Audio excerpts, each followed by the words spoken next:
ថ្មអាថ័ន្តឬមួយក៏ជាប្រភេទថ្មសំរិទ្ធដែលបងប្អូនតែងស្គាល់ជាទូទៅនេះគឺកើតឡើងនៅក្នុងសតវត្សទី10បិទបញ្ចប់នៅក្នុងចុងសតវត្សទី13ជំរាបសួរក៏សូមសួស្តីដល់បងប្អូនទាំងអស់គ្នាខ្ញុំបាទត្រានៅក្នុងថ្ងៃនេះគ្រឿងខ្មាអង្គរយើងខ្ញុំមានប្រភេទបដិមាមួយអង្គដែលជាប្រពុតឈ្នះមាដែលខាងគ្រឿងខ្មាអង្គររបស់យើងខ្ញុំបានសម្រិតសម្រាំងក្នុងការស្ថាបនាឡើងហើយសម្រាប់បដិមានេះគឺជាសិល្បៈនាសម័យបាយ័នពុកម៉ែបងប្អូនទាំងអស់គ្នាហើយក្នុងការស្ថាបនានៅលើបដិមាមួយអង្គនេះគឺគ្រឿងខ្មាអង្គររបស់យើងខ្ញុំចាយពេលដល់ទៅ5ថ្ងៃទម្រាំនឹងបានរួចរាល់នៅក្នុងមួយអង្គនេះដូច្នេះហើយគ្រឿងខ្មាអង្គរយើងខ្ញុំសូមមកធ្វើការរៀបរាប់ពណ៌នាទាំងសិល្បៈពណ៌នាទាំងការមានជំនឿទៅតាមក្បួនខ្នាតនៃសិល្បៈមរតកដូនតាខ្មែរយើងពាក់ព័ន្ធនៅលើប្រភេទថ្មអាថ័ន្តឬមួយក៏ប្រភេទថ្មសំរិទ្ធបើយើងនិយាយពីថ្មសំរិទ្ធគឺមានឯកសារដែលបានចងក្រងឡើងដោយជនជាតិបារាំងហើយក៏បានបោះពុម្ពចេញជាសៀវភៅឡើងពុកម៉ែបងប្អូនទាំងអស់គ្នាពាក់ព័ន្ធនៅលើវត្ថុធាតុដើមដែលគេបាននិយាយពណ៌នាពាក់ព័ន្ធនៅលើប្រភេទថ្មសំរិទ្ធនេះគឺគេស្លឡើងនៅក្នុងសតវត្សទី10បិទបញ្ចប់នៅក្នុងចុងសតវត្សទី13ប៉ុន្តែគ្រាន់តែដើមសតវត្សទី10ដល់ដើមសតវត្សទី12គេស្លឡើងគេចាក់ចែងជាលក្ខណៈព្រហ្មញ្ញសាសនាដូចជារូបសេវលឹងអីជាដើមភាគច្រើនគឺរូបសេវលឹងតែម្ដងហើយដល់ពេលចាប់ពីដើមសតវត្សទី12ចុងសតវត្សទី13ដែលចូលក្នុងសម័យបាយ័ននេះភាគច្រើនគឺចូលដល់ប្រពុតបដិមាហើយពុកម៉ែបងប្អូនទាំងអស់គ្នាហើយប្រភេទថ្មសំរិទ្ធនេះដែលគឺគេលាយសារធាតុ6មុខបើយើងយោងតាមឯកសារចាស់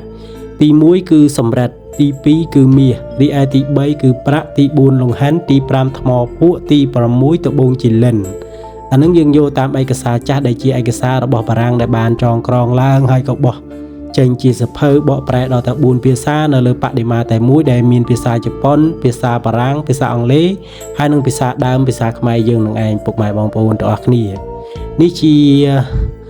ប្រវត្តិនៅលើប្រភេទថ្មនេះតាំងពីសតវត្សទី10ដល់ចុងសតវត្សទី13មកទល់សម័យបច្ចុប្បន្ននេះគ្មានបុរាណាចារ្យដែលអាចស្លនៅលើវត្ថុធាតុដើមនឹងបានឡើងទៀតទេពុកម៉ែបងប្អូនបើតាមការសិក្សាស្រាវជ្រាវរបស់ខ្ញុំណាពុកម៉ែបងប្អូនសូម្បីតែពួកក្នុងឯកសាររបស់បារាំងដែលគេបានចងឡើងក៏គេបានបញ្ជាក់ដូចគ្នាពុកម៉ែបងប្អូនហើយបើយើងនិយាយតាមជំនឿនៃមរតកដូនតាខ្មែរយើងវិញរបស់នេះគេប្រើនៅលើរឿង2ទី1គឺភាពត្រជាក់ត្រជុំមិនថាជាប្រភេទបដិមាលក្ខណៈព្រះពុទ្ធសាសនាក្តីឬក៏លក្ខណៈព្រហ្មញ្ញសាសនាក្តីឲ្យតែយើងបានសិតឆ្លាក់ឡើងទៅជាប្រភេទបដិមាបានធ្វើកិច្ចបានត្រឹមត្រូវហើយយើងអាចយកមកធ្វើសក្ការៈគោរពបូជាយើងនឹងទទួលបានអានុភាពត្រជាក់ត្រជុំនៅក្នុងក្រុមគ្រួសារដែលធ្លាប់តែមានចំនួននឹងកាត់បន្ថយគ្រួសារដែលធ្លាប់តែមានជំងឺក៏កាត់បន្ថយនៅលើរោគាពីតហើយធ្វើឲ្យគ្រួសាររបស់យើងសុខសប្បាយប្រកបកិច្ចការងារតូចធំរមែងនឹងមានការរីកចម្រើនបើអានុភាពទី2វិញគឺការពារនៅលើរឿងវិជាមន្តខ្មៅ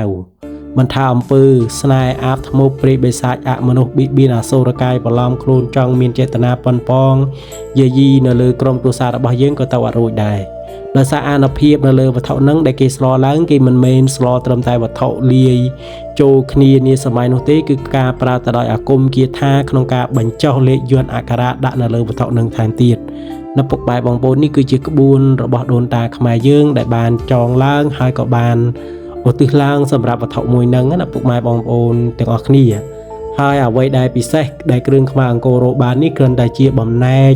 នៃរូបចាស់តែប៉ុណ្ណោះដែលមានការបែកបាក់ហើយយើងយកមកសិតឡើងថ្មីដើម្បីឆ្លាក់ជាបដិមាឲ្យទៅជាវត្ថុដ៏មានតម្លៃស្របទៅតាមសិល្បៈរបស់ខ្មែរហើយក៏ស្របទៅតាមជំនឿនៃមរតកដូនតាខ្មែរដូចគ្នា